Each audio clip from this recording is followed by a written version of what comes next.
Now, going over to the culture part of the podcast, we have John Deere backtracking on their DEI policies and pride parades. But will there not be a boycott by the far left? Now, this is brought to us thanks to End Wokeness. Now, a little background to the situation. John Deere, which, spoiler alert, they make tractors for conservatives who actually work in the fields and own farms. Well, for 100 years, they're making moderately reliable tractors, all these big agricultural machines the size of Panzer tanks, something to that effect. And they thought, it'd be a good idea.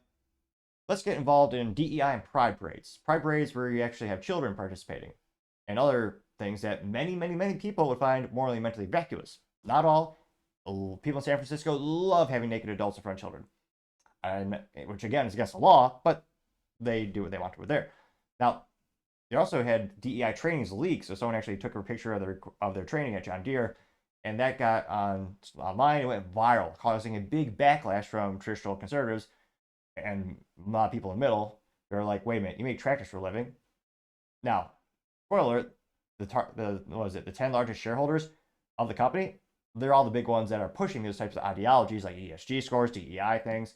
So it makes sense from the perspective of that again, biggest shareholders are Vanguard, State Street, BlackRock, and I forget the one that Bill Gates owns, but another one. And they were pushing these types of ideologies, and then people said, wait, why are you doing this? Maybe, you know what? Maybe I'll buy a Case New Holland. Maybe I'll buy a Kubota tractor, which again is a damn near bulletproof piece of Japanese engineering with the U.S. headquarters in the great state, or some might argue the great country of the Exodus. But nevertheless, there's a big backlash online. John Deere social media, people started to go back in time since, again, they froze any new posts. Went back in time, just roasted them viscerally. And now we have an official statement, thanks to End Wokeness. End Wokeness says, quote, breaking, John Deere is backtracking on multiple woke corporate policies to halt a brewing boycott. The pressure is working. And again, this is a little bit long, but I'll go ahead and read it in its full.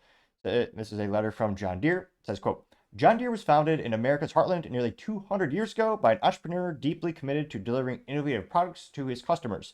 We're proud of this legacy, and it continues to drive us today. We deeply value our more than 80,000 global employees who work every day to deliver superior products to our customers. It takes the best people and the best teams to solve our customers' biggest challenges, unquote.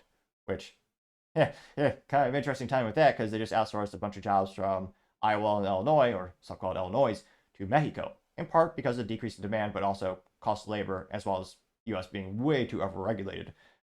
But again, they did say it is, in the text, they did say they're global. Okay. They say, quote, to serve our customers and employees, Deere is always listening to feedback and looking for opportunities to improve.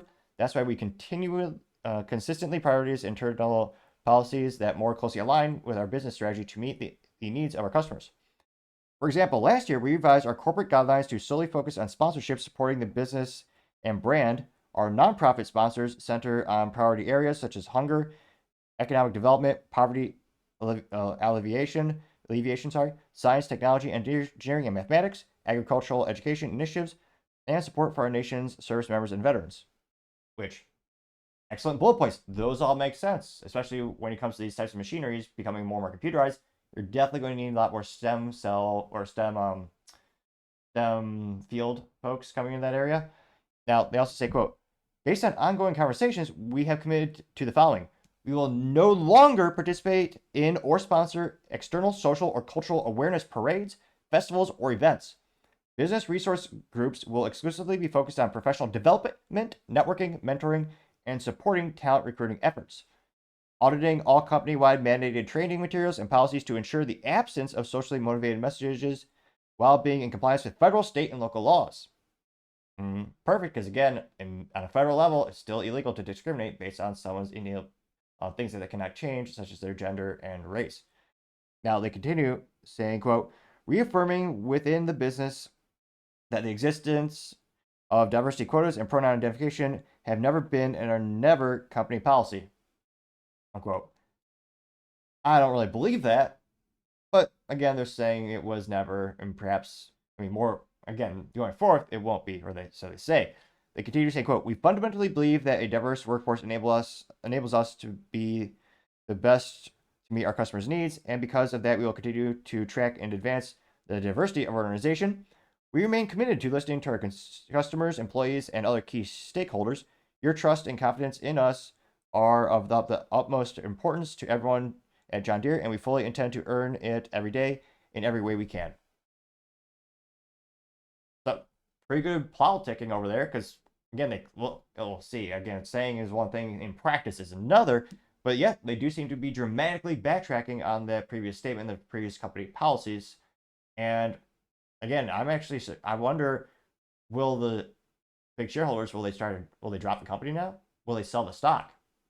Because again, some of these largest financial institutions are specifically picking businesses to invest in because of their policies and procedures around such things as ESG scores and DEI. Now, it didn't quite go as viral as I thought it would. Got 191,000 views and 4.6 thousand likes. One of the first responses we have from End Wokeness saying, "Great work, Robbie Starbuck. First he got Tractor Supply, now he got John Deere," unquote. Getting 1.5 thousand likes, which is very true. Robbie Starbuck did some really good undercover reporting, and he was able to learn a lot of instances with the same parallel. You saw this happen at Tractor Supply a couple weeks ago. And that company, again, they listened to the customers. They said, all right, we will no longer have these policies. We will no longer be divisive. We're going to focus on, our customer base and, core values. Now, scrolling down, some other top comments comes from Paul Zupa saying, quote, "The people are speaking with their wallets. Smart companies listen. John Deere is doing the right thing. Hopefully more companies will do this on their own before the boycotts start brewing. We'll have to wait and see." And 58 likes, but yeah, there's 0% of that. No, let's be fair. It's not 0%. It's 0.0000278% approximately that the companies will do this without a boycott. Because again, on average, one of the reasons the United States culturally, I believe, has become so divided, because on average, conservatives, we don't speak up.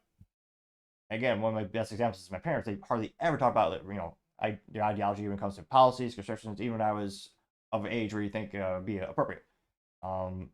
In many cases, some they did, but on average, they never told anyone else outside the family. And yet, and again, you need to have those conversations so we have the best ideas brewed to the surface. Now, when it comes to boycotting, conservatives, on average, terrible at boycotting and never happened. For decades, the only successful one was the Bud Light, which was a huge success.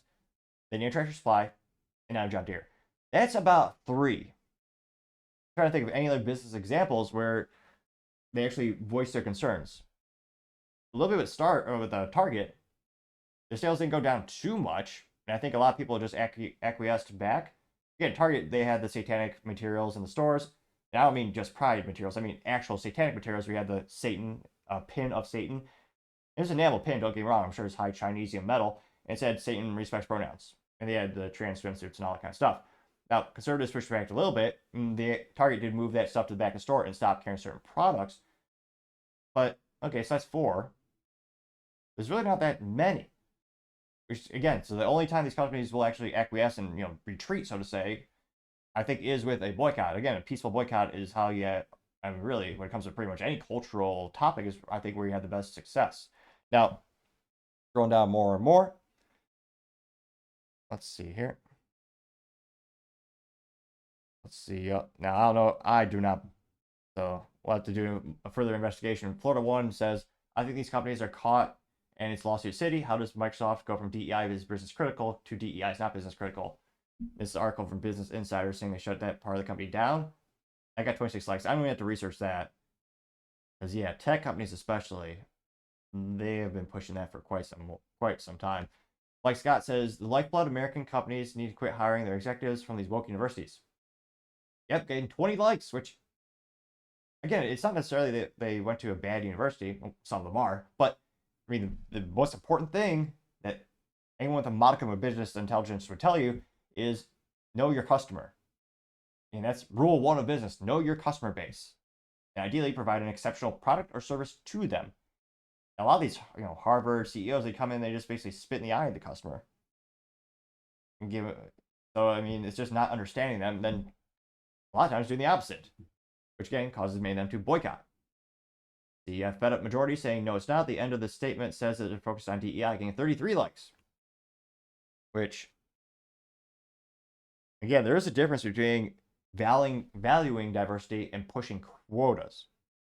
Because again, it's all about, in my opinion, you want to accept every single possible resume, and then you choose the best man for the job. not an instance of you only, I mean, the legal and I believe the moral issue is when you start saying you will only accept certain resumes based on someone's gender or their race, which is, again, is also illegal. So I think that's the bigger issue here. At the end of the day, if you take the best resumes and best best qualifications, and the team happens to be physically or generally diverse, it's not a bad thing. Now, scrolling down more and more, see if there's any contrarian comments here. You got Red Wave Press saying conservatives win again, getting 29 likes. See here. What is this? That's a random post about Elizabeth Warren.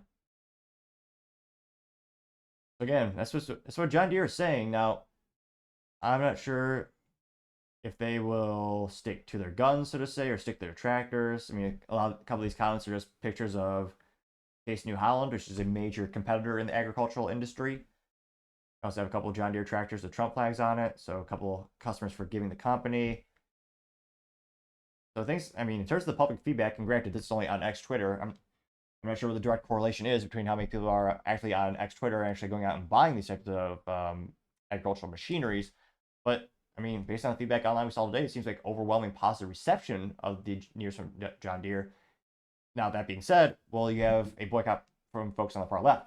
Because again, this has also become a very big political thing and cultural thing. And because they're not pushing this, there'll be certain investors who very well may just sell their stock of the company. And then there might be one or maybe two short-haired blue gals or blue-haired gals who don't want to buy a John Deere tractor anymore. I'm kidding. There's only one, probably, allegedly. I've never actually seen any photographic evidence of that. If you have, I'd be especially fascinated. Yeah, put that in the comments if you actually have ever seen that. But all seriousness, let me know what your thoughts are. As always, be fascinated to hear what you have to say. Thank you, everyone, for taking the time to tune in. Again, trying to get to 4,000 subscribers by the end of the month. So if you could click that button, I would greatly appreciate it. Also, giving me a thumbs up or a thumbs down or comment is a great way to give me some additional feedback, letting me know how I could make the show better and better and better.